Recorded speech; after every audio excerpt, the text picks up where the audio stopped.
Vous faites un travail et vous devez insérer un index lexical.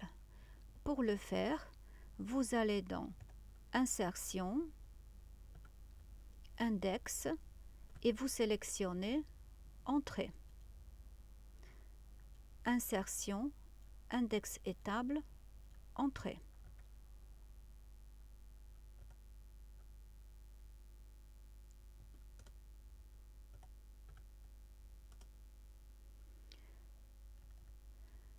Vous avez comme type 3 possibilités. Nous allons garder index lexical. Maintenant, je souhaite mettre comme entrée le mot César. Il suffit de mettre le curseur sur le mot César. Ensuite, il faut qu'il apparaisse ici.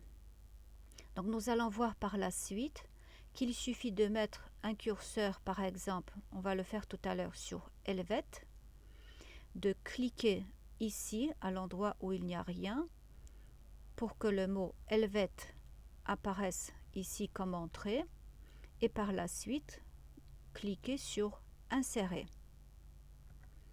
Donc, Insérer. Vous voyez qu'il m'a inséré le mot César comme entrée lexicale. Je vais prendre maintenant Helvète, je clique ici, je fais Insérer. Je clique sur Belge, Insérer. Mais vous constatez que dans le texte, vous allez avoir d'autres mots César. Probablement, dans le texte, il y a d'autres mots Helvète ou Belge. Comment faire? Je reviens sur le mot César et dans ma fenêtre de dialogue, je vais cocher Appliquer à tous les textes similaires. Pour l'instant, vous oubliez les clés, respectez la casse et uniquement les mots entiers. On le fera tout à l'heure.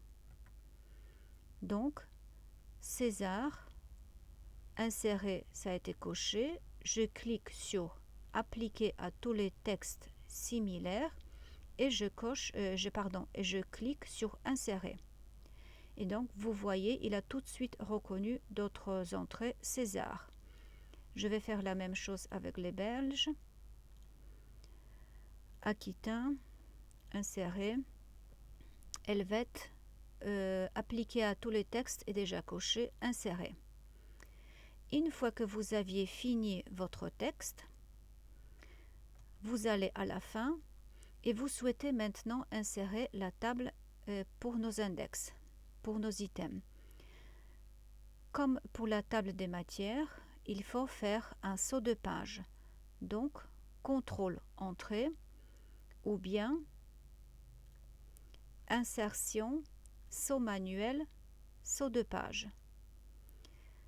Maintenant, vous pouvez passer par Insertion, Index et vous allez prendre Index et table.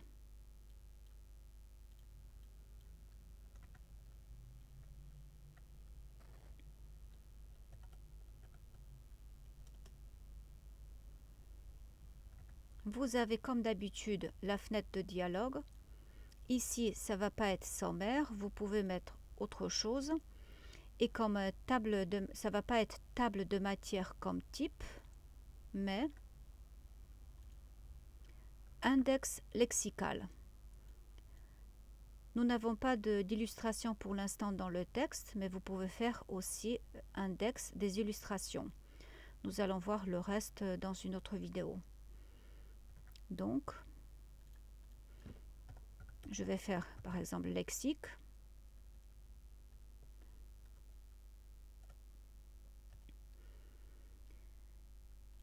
Et ça va être index lexical.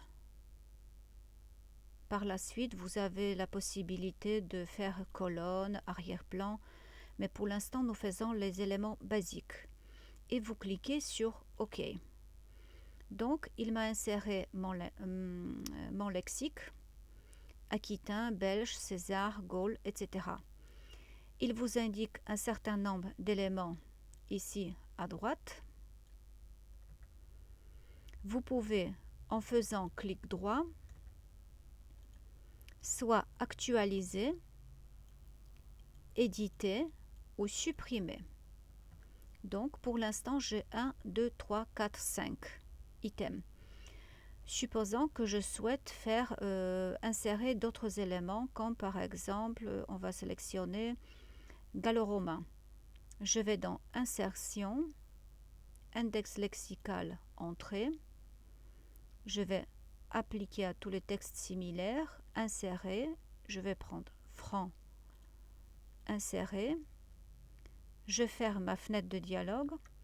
Je reviens à la fin. Mes éléments, mes nouveaux entrées n'apparaissent pas. Il suffit que je fasse clic droit, actualiser. Et vous voyez qu'il m'a rajouté mes items.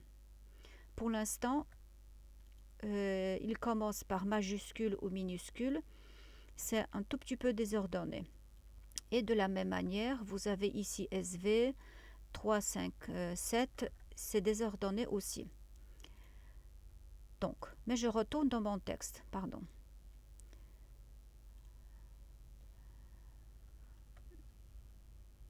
Je vais quelque part au début et je vois que par exemple les items romains, je ne vais pas avoir comme index lexical. Vous mettez le curseur avant romain, vous allez dans édition et ensuite index, pardon, qui est un peu plus bas. Voilà, entrée. Édition, entrée d'index. Dans l'entrée d'index, vous avez une fenêtre de dialogue. Bien sûr, notre index, c'est index lexical. Entrée, c'est romain. Je ne veux plus avoir ça comme entrée lexicale. Il suffit tout simplement que je clique sur supprimer. Ou bien, vous pouvez aller sur l'item suivant pour savoir si c'est vraiment ces items-là que vous souhaitez supprimer. Donc, je fais supprimer. Et donc, il me supprime par contre item par item. Donc, supposons que romain ici, je voulais supprimer, celui-là aussi, mais celui-là non. Donc, je fais suivant, suivant, celui-là je supprime, suivant, suivant, César je supprime, suivant, suivant. De cette manière-là, vous pouvez supprimer item par item. Le reste, nous allons voir plus tard.